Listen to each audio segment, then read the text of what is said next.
और आपका बैलेंस 60,000। वो पैसे तो भेज दिया, 1,000 बैलेंस है। ना बॉस ने बोला नहीं मिला जी बहन जी, आपके 600 पुराने बैलेंस हैं। सिर्फ 500 बाकी हैं। क्या मुसीबत है। इस मुसीबत का हल है सिर्फ खाता बुक है, जो करे आपके सारे हिसाब किताब आसान। अब खाता हुआ खाता बुक।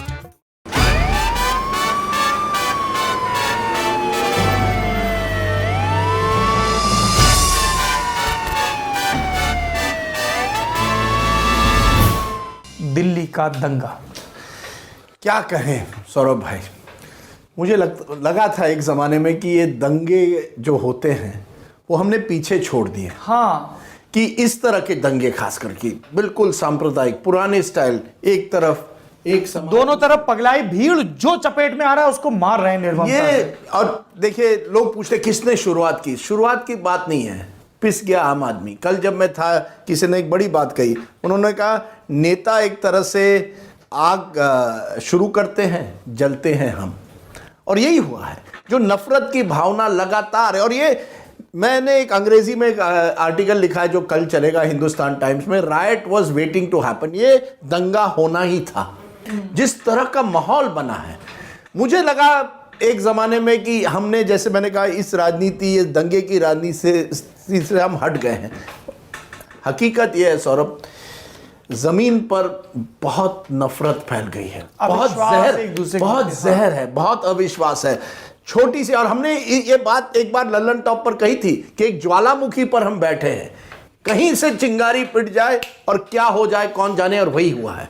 अब इसका क्या कारण है, इस पर हम बातचीत कर सकते हैं, लेकिन सबसे बड़ी दुख की बात है कि पिस गया तो आम आदमी। आप ग्राउंड पे गए राजदीप, क्या देखा? मैंने देखा वही कि कई लोग जो हैं, दोनों समुदाय के, बहुत नुकसान पहुंचा है। लोगों की गाड़ियां फूकी गई, लोगों के टायर फैक्ट्री, घर। एक कमल शर्मा रेस्टोरेंट ओनर मुझे मिला, उसका रेस्टोरेंट खत्म हो गया, उसके पास इंश्योरेंस नहीं था। दूसरी तरफ, उसी रास्ते के दूसरी तरफ, वो भजनपुरा में रहता है, दूसरी तरफ चांदबाग में एक भुरे खान करके आदमी मुझे मिला, नवाज भुरे खान। उसका जो फ्रूट का दुकान था और उसके साथ उसका घर था, वो बिल्कुल जल गया। पूरे उसने अपनी लाइफ की कमाई डाली थी उसमें, और उसके साथ और कमल के साथ जो, क्या कहें, कुछ तो कर नहीं सकते हम। जिंदगी उनकी चली गई है, हम तो मीडिया वाले हैं, हम स्टोरी करके निकल जाएंगे। दर्द तो उन्हीं का है। और उस माहौल में मुझे लगा कि एक तरह से, किस तरह से कमल शर्मा और ये भुरे खान, इन दोनों की जिंदगी कौन एक तरह से सही राह पर ले पाएगा, बहुत मुश्किल है। तस्वीर देख रहा था, सीटी स्कैन जैसा, उसके सर में वो एक ड्रिल करके मशीन डाल दी गई। मतलब किसी की शादी हुई तो नाम पूछा, गोली मार दी।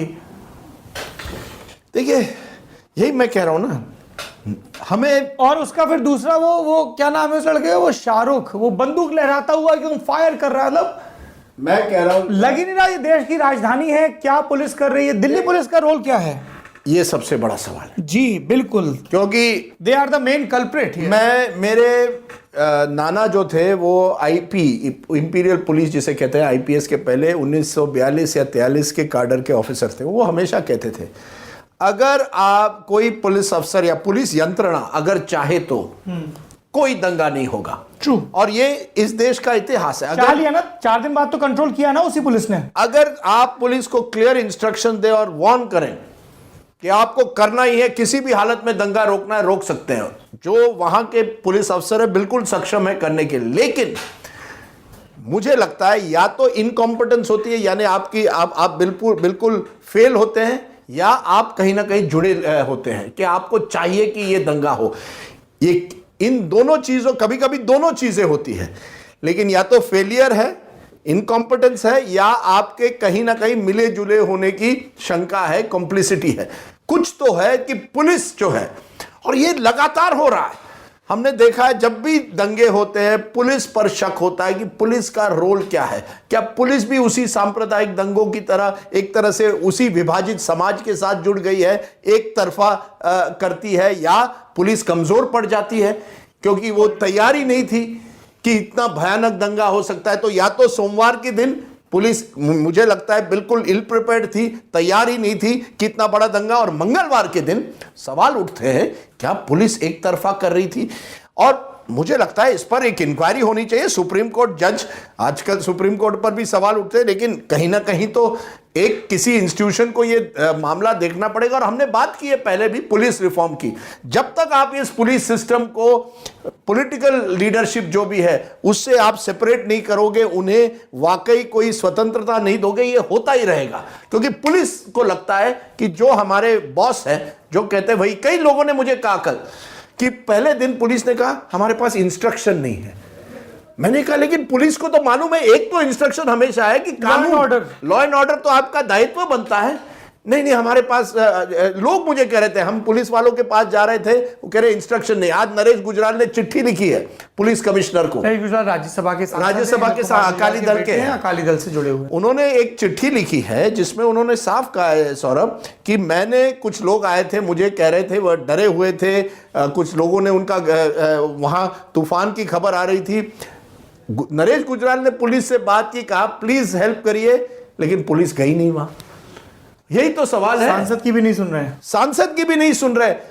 और एक कोई बुजुर्ग मुझे मिला था, उन्होंने कहा ये बात जो है, बाकी छोड़िए, 84 में एक ही समुदाय को एक तरह से टारगेट किया गया था। इस समय दोनों, हिंदू और मुस्लिम दोनों के तो दंगा था। लेकिन एक बात तब की भी थी कि पुलिस का रोल, उन्होंने कहा मैंने तब भी पुलिस को देखा और अब भी फर्क नहीं दिखता मुझे, कि पॉलिटिकल लीडरशिप एक तरह से जो कहे वही पुलिस करती है और लॉ एंड ऑर्डर पर बिल्कुल एक तरह से नाकाम हो जाती है। 4-5 चीजें हैं राजदीप जो मुझे लगता है कि एक साथ हुई, मतलब उनकी क्वांटिटी इज डिबेटेबल। एक कि जो सेंट्रल लीडरशिप थी, नरेंद्र मोदी और अमित शाह, उनका पूरा फोकस जो ट्रंप का आगमन, ट्रंप का वो 2 दिन तो वो रहा मामला।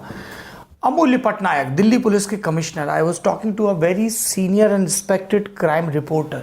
उन्होंने कहा he is the most incompetent Delhi police commissioner which Delhi police ever had. Most incompetent. Yes, he repeated this word.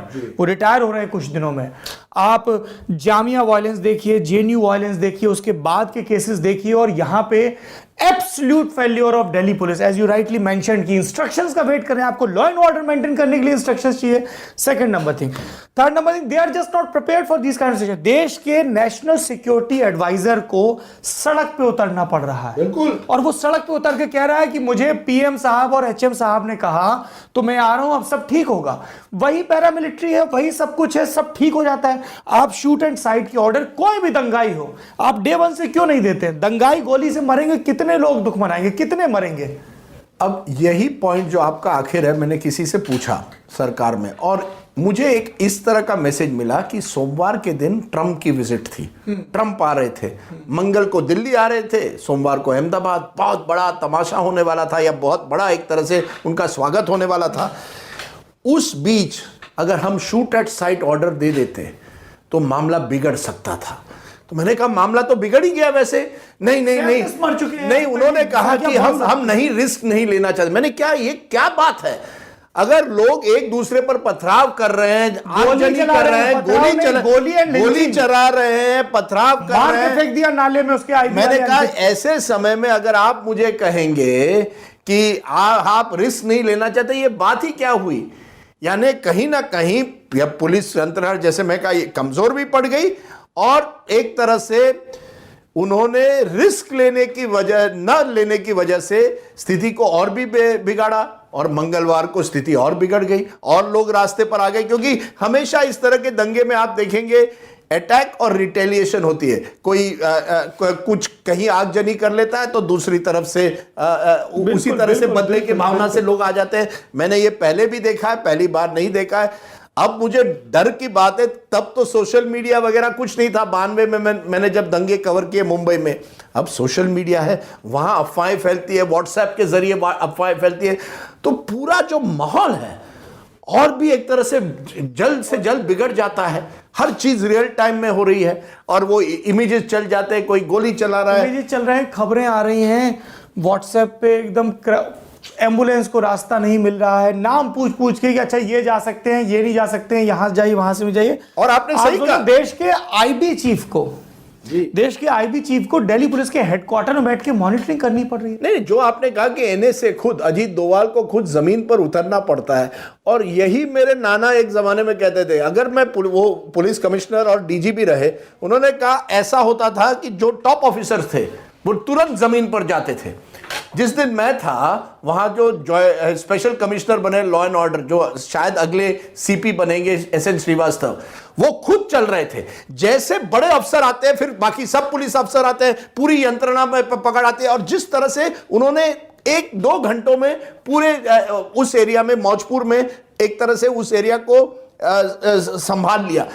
अगर सीनियर ऑफिसर आ जाते जमीन पर और पूरी फोर्स के साथ आते, क्या है, वीआईपी सिक्योरिटी के लिए सब होते हैं, ये कहा गया मुझे, मैंने कहा मैं इस पर विश्वास नहीं करता। आपके पास रैपिड एक्शन फोर्स है, आपके पास काफी लोग तैनात है, सीआरपीएफ है, आप कुछ भी कर सकते थे।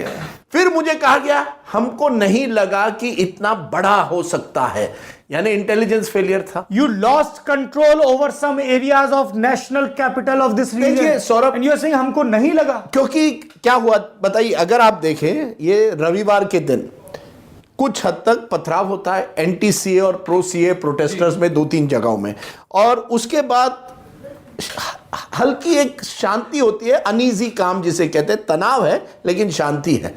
अब वो पुलिस अफसर मुझे कहता है हमें लगा सोमवार हो गया, अब तो ट्रंप विजिट है, अब कुछ नहीं होगा सोमवार में। यानी ये आपका इंटेलिजेंस फेलियर है। आपको ये बात पता नहीं थी कि सोमवार के दिन लोग इतने बड़े तादाद में वहां जमा हो गए। ये क्या मतलब है? यानी आपकी प्लानिंग नहीं थी, आपकी कोई इंटेलिजेंस, आपके ग्राउंड इंटेलिजेंस, आपके एसएचओ आपको बता देते, क्यों एसएचओ जानता है क्या हो रहा है, कौन क्या कर रहा है। एसएचओ, बीट कांस्टेबल, इतने सारे बीट सिस्टम आपकी खत्म हो रही है, बीट सिस्टम आपकी कमजोर हो रही है। एक बड़ी बात जो पहले हुआ करती थी पुलिस में कि बीट सिस्टम हुआ करती थी, जिस तरह से रिपोर्टिंग में रिपोर्टर खत्म हो रहा है, उसी तरह से बीट कांस्टेबल एक तरह से खत्म हो रहा है।